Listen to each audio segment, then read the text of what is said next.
Bye, buddy. My goodness, what a show. We've gone from Walt Disney to vaginal discharge in 5 minutes. You can't beat that shit. All right, Anna Davis, let's hear it again. I've never met anyone who's peed off in a waste paper basket. I love that story.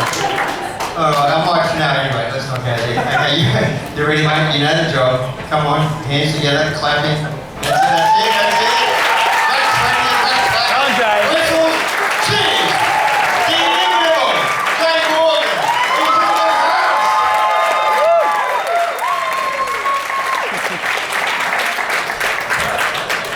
Woo! How's everyone doing? You guys? Oh, good? That's okay. That happens all the time. Listen, guys, I'm going to let you know something. I've just come straight from the Balmain Psychiatric Centre. I've been there now for about probably 10 years.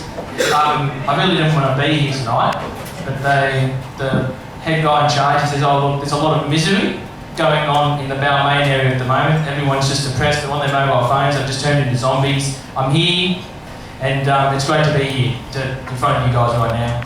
And I'm going to start off with something by saying that, you know, I hate cops. I hate cops. I was just last week. I was just walking like this, minding my own business. Crossing the road, all of a sudden this cop stops me. So I stopped. He goes, mate, he says, you know why I've just stopped you? I went, no, actually I haven't, mate. He says, well, I'm sorry, mate, I'm going to have to give you a ticket. And then I started tweeting. I thought, I know why he's giving me the bloody ticket. I said, mate, officer, look, I don't mean to be rude. I said, but I'm not going to apologise for fucking jaywalking.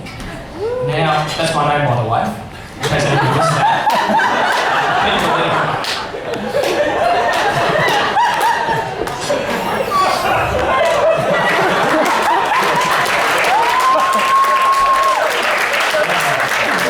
And I actually got pulled over by the police tonight. Actually, I don't even know the guy's name, Officer. But no, I don't know what the bloody hell his name was. He was one, let me tell you, he deserves to be called that. Pulls me over and he says, mate, stay in the car. When it goes around the side and he goes, licence please. Doesn't even look at me, just goes, licence. Doesn't even look at me. All I can see is his ear, licence. and then I give him my license. Okay, here's my licence, officer. He says, mate, he says, how much have you had to drink today? And I was honest with him, because that's what I do. I said, I've had about 10 drinks. He said, you've had 10 drinks today? He said, yeah. He said, am I going for, he said, you're going for a world record? I said, I'm trying. He goes, what did you have? I said, about 10 Coca-Colas. And he says, mate, you've been a smart ass. I said, no, I'm just being honest with you. He said, I'm sorry if the truth hurts. And he goes over and he says, mate, he says, what? He goes, I know there's something wrong. He says, what's going through that thick head of yours? I see there's something going on. I said, what's going through my thick head? I said, well, I believe it's a little thing called autism. I do have autism, and just being in front of you guys today just makes me want to do a Rain Man. You know, he just goes, 14 minutes to walk now, 14 minutes to walk now. Which is okay, because that's naturally what we think. And I do come from a town called Autisticville, and it's a population of 3. There was me, the Rain Man, and bloody Bill Gates. And Bill Gates, he was a good mate of mine, Bill. But he was always one step ahead of me. The Rain Man, like me, he went into a psychotic centre, and that's how it was back in the day. And you know, until Tom Cruise came by, did the Mission Impossible, tried to break him out. And anyway, but Bill Gates, he was just wild, Bill Gates. I remember back in the day, he used to say, he goes, 5 million people will discover the 7 billion people in regards to life's work, 7 billion people in Tasmania, 7 billion people in worldwide, 7 billion people in times 54 equals the square root of $467,000 equals Microsoft. And I told him, I said, Bill, that's fine, mate, but I said, can you just hurry up and finish? I just want to take a fucking shit. Anyway, it comes, no, but I did get discriminated while growing up with autism, and it's not easy. Like, back in the day, no joke, I used to always go, I didn't know English, I couldn't speak like anybody in this room. I was just hopeless. I was probably as hopeless as mandarins growing on a tree. It was just absolutely horrible. I hate mandarins. Anyway.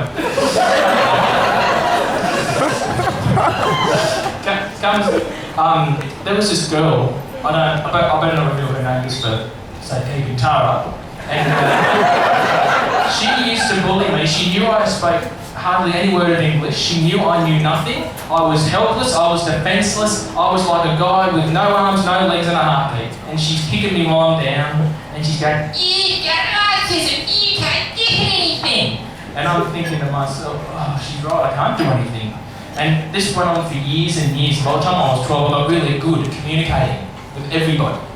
And then by the time I was 12, she was still bullying me. She could see that I was making, and that made her like really angry. She said, "Oh, I'm going to keep bullying him." And I got sick of it. Years and years of being bullied, I had enough. I said, "That's it, I've had enough. I'm going to get her parents involved. I've had it. I'm not dealing with this anymore." So I followed her home one day. She was just down the road. I didn't have to walk very far.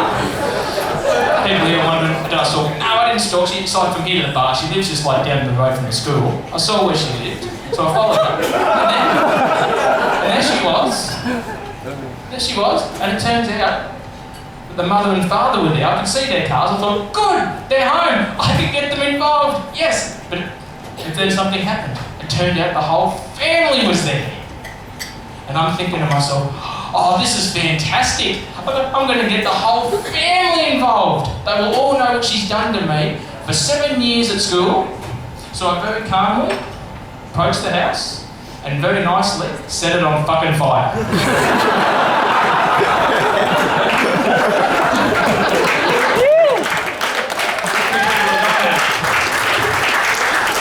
And there was another bully I had. His name was Brendan. He wasn't as bad, but he was, very bad. But I'd grown up by this stage. I learned how to speak English. I learned how to develop a very dodgy Australian accent.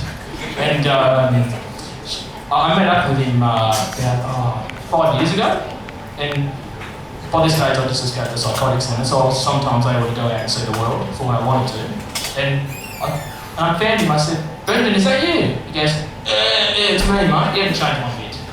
And I said, "Mate, you used to bully me back in school, but the past is the past. How about we just have a drink and just move on? I'm ready to move on, mate." Because at this stage I'd matured. I wasn't 12 years old anymore, burning houses again. I decided it was time just to be mature and just take it like an adult. So he says, "Yeah, alright," he goes, "Yeah, let's have a drink, He's from Blacktown. He comes out and he says, he goes, "What do you want?" He goes, "Tequila." Okay. So I poured him a tequila, poured myself a tequila. I don't know, I don't drink. I've got autism, I don't need drinks. And I poured him a drink, poured myself a drink. I went, "Cheers, mate." Yeah, cheers. So I had my drink, he had his drink, and he goes, "Geez, mine tastes funny." I said, "I know, I put shit in the drink." It's pretty shit, that joke, isn't it? And another situation I had, sometimes while also growing up, I didn't really understand what everyone was thinking, because that's hard for us. Like, sometimes we could hurt people's feelings and sometimes we don't know what to do, and we have to just assume that everything's okay. But one of my mates, he had this car, and he was too busy. He says, "Can you give my mate a lift home?" He goes, "I'm busy." "Yeah, sure, of course, mate, that's no worries." And he says, "Jay," he says, "you got a licence, right?" "Well, duh, that's right here. Of course I've got a licence, right? So to get in the car." He goes, "Yeah, okay. So I start driving with his mate home. On the way, he starts getting all this food from the service station, that being $60 out of my pocket. And about another hour I was driving by and I saw this huge sign that said, Blue Mountains to the left. So I kept driving on that road, kept driving and driving. Eventually there was a dead end with a huge mountain on it. It was the Blue Mountain. I got out the car, he went flying off the fucking cliff. And I went, "Oh, Jesus," I said, "the poor Ford Falcon." And then afterwards my mate found out about that was his car. And he came in and he went, "Jay," he goes, "You idiot." He said, "My car, my friend."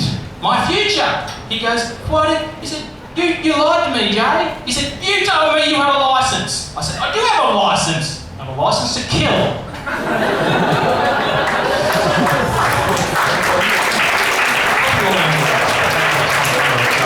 Before I finish off, instead of doing Sean Connery's voice, as James Bond, this lady likes Sean Connery, do you?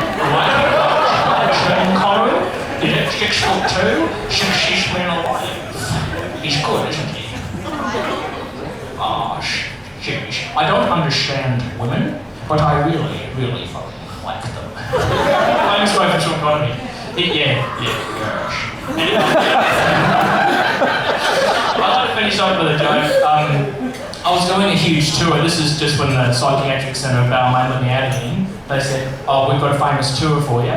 We want you to go and do the Autistic Rain Man tour. They said in North Korea. And I'm thinking, oh, North Korea doesn't seem that bad. Little did I know. Then I get there and it turns out I'm performing for the one and only Kim Jong-un. And I'm thinking to myself, this guy, I've been told, is not a bit more than autism. Just a little tiny bit more, beyond autistic, beyond Bill Gates, beyond the Rain Man. A man who should be at the Balmain Psychiatric Centre, so I've been told. And I performed for him. He was a nice guy. I performed for him. He laughed his ass off at me. He did. He laughed. And then he goes, Dad, you're so funny. You're so funny. I don't want to miss out to Donald Trump. Huh? No one wants to miss out. And I told him, I said, I was coming to perform at the Balmain tonight. He goes, no. He's an educated man, Kim Jong-un. He's very educated. He knows his stuff. He knows his towns. He knows what areas to bomb, what areas not to go through. And he goes, not go to Balmain. Not smart. Not smart people. They don't understand. They don't like me. I understand. They don't understand. I think I may send missile to Balmain Workers Club. Huh? That's my ride, guys. Thank you so much for the great audience. Thank you.